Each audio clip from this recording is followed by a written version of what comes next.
Oke, salam dan salam sejahtera. Dan saya nak buat pencerahan berkenaan dengan isu lantikan politik yang mana kita lihat ada di media hari ini, iaitu melibatkan GLC dan GLIC yang ditamatkan serta-merta. Pada saya, banyak keburukannya kepada pejabat awam yang lain. Kerana kita tahu lantikan politik ini banyak berkisar kepada kaki bodek, kaki ampu dalam politik. Mereka-mereka yang mengampu bos dia, mengampu YB yang ada, mengampu menteri-menteri yang ada ni. Jadi mereka ini ada letaklah dekat jawatan-jawatan seperti ini, yang mana pada saya tidak memberi manfaat pun, tetapi banyak menyusahkan pejabat awam yang lain. Kerana ramai pejabat awam yang bekerja puluhan tahun akhirnya tidak dapat naik pangkat, tetapi lantikan politik dengan mudah duduk pejabat besar, dapat gaji besar, dapat semua kemewahan. Jadi saya tidak melihat ke arah yang bahawa ini sangat baik untuk pembangunan dalam negara kita ini, terutamanya dari sisi jabatan-jabatan yang melibatkan GLC, GLIC yang juga sewaktu juga dengannya.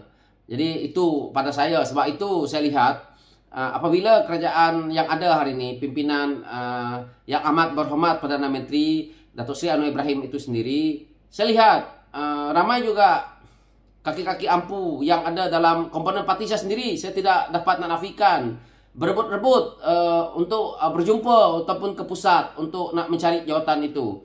Tidak salah sebenarnya kalau sesuai dengan kepakaran kamu ataupun kebolehan kamu, tetapi kalau kepakaran dan kebolehan itu tidak masuk, tetapi kamu hanya duduk di sana sebagai orang yang boleh kita katakan yang sebelum ini kita kritik, contohnya pemimpin PAS yang kita kata duk makan gaji buta lah, apalah, duta khas antara menteri lah. Tapi hari ini kita pun buat hal yang sama. Jadi apa sebenarnya manfaatnya? Saya lebih lihat kepada orang lain susah.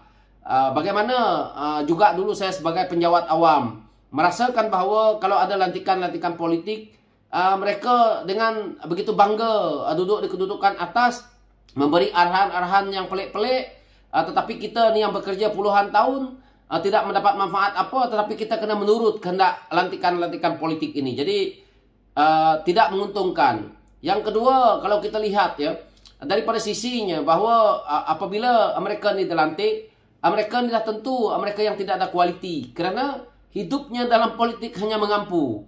Jadi saya sendiri tidak suka kaki-kaki ampu ni yang berkisar di situ. Apalagi kalau kita lihat hari ini apabila Datuk Seri Anwar Ibrahim menjadi Perdana Menteri, begitu juga menteri-menteri yang ada di dalam, terutamanya parti kami sendiri dalam PHS ni yang baru duduk dalam kerajaan, maka ramai sangat kaki ampu. Kalau kita lihat hari ini di cabang-cabang, contohnya PKR, ramai yang dah mula nak menunjukkan bahawa mereka boleh menjadi calon, mula nak menjadi ahli. Kita dah mula melihat peningkatan ini. Kerana apa? Kerana inilah sikap kita ni. Dulu waktu kita susah, waktu kita berjuang mati-matian, contohnya macam saya ni yang kuat vokal sekali bercakap, yang mana saya tak terlibat lah dengan kena tahan sebab saya berada di luar negara waktu tu. Tapi kalau contohnya saya balik di dalam negeri macam hari tu, saya yang nak kena tahan lah dan sebagainya, kerana isu-isu video vokal kita sangat lantang menentang apa yang berlaku.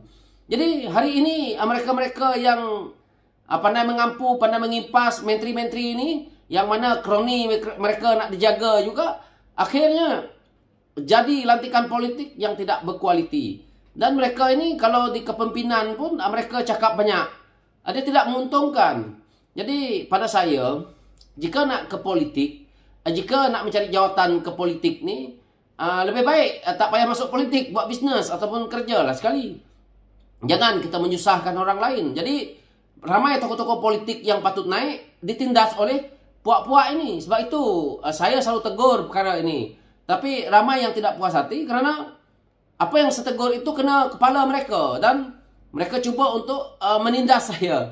Saya tidak kisah kerana saya ke politik bukan tujuan seperti itu, tapi ke arah kebaikan. Ada juga kebaikan dia kepada parti contohnya. Tetapi kalau kebanyakannya saya lihat lantikan politik ini adalah untuk kepentingan pribadi, yang mana akhirnya dia tidak menguntungkan kepada sesiapa pun. Ini yang kita takuti, dan akhirnya tidak ada kualiti dan GLIC ataupun yang sewaktu dengannya tidak memperolehi keuntungan ataupun tidak mendapat benefit pun daripada jawatan yang kita sandang ini tadi. Jadi kita tidak nak negara kita ini terbantut oleh kerana lantikan-lantikan politik. Cukuplah kita dah melihat begitu lama cara-cara pemimpin-pemimpin yang lama, walaupun ramai yang kritik saya, suka mengkritik UMNO, PAS, BN dan sebagainya, tapi kita tahu contohnya pimpinan Barisan Nasional yang lalu banyak dia buat lantikan-lantikan politik. Lepas tu kita menentang apabila kita menang dan akhirnya terhenti sekejap. Lepas itu kerajaan kita jatuh, masuk lagi Perikatan Nasional, mereka buat lantikan politik. Jadi hari ini kalau kita hentikan, saya rasa lebih baik dan beri amanah itu dan cari orang yang betul-betul ada kebolehan untuk duduk di lantikan politik ini. Tidak juga masalah kalau orang politik itu memang orang yang mempunyai kepakaran dan kebolehan. Tetapi kalau yang kaki-kaki bodek, kaki-kaki ampu, orang yang memberi kemenangan kepada kita untuk memimpin cabang ke pusat kah, kalau yang di PKR ni, saya rasa tidak perlu begitulah. Patutnya kita perlu melihat bahawa politik ini untuk rakyat, bukan untuk kepentingan sesebahagian ataupun individu. Ini yang berlaku. So kita lihat apabila PAS menjadi kerajaan, mereka semua senyap sunyi sepi. Kenapa? Sebab semua dah dapat jawatan. Jadi hari ini apabila mereka tidak dapat jawatan, mereka rasa macam kecoh, kepo. Dan kita lihat bagaimana mereka menyerang di media-media sosial yang mana menjadi cyber trooper ni kerana jawatan-jawatan politik inilah. Dan kita juga ada masalah dengan jawatan politik ni apabila kita mengambil alih kerajaan yang lalu. Sebenarnya banyak cyber trooper yang memain peranan itu adalah daripada lantikan politik ini. Mereka mempengaruhi pejabat-pejabat awam dan akhirnya kita Pakatan Harapan waktu itu dilihat kerajaan yang baru yang mereka tidak dapat nak terima dan akhirnya mereka membuat propaganda-propaganda yang boleh menyusahkan. Jadi jika penjawat awam itu pergi kepada government of the day, dia adalah terbaik. Tetapi disebabkan apabila satu jabatan itu melibatkan GLC dan GLIC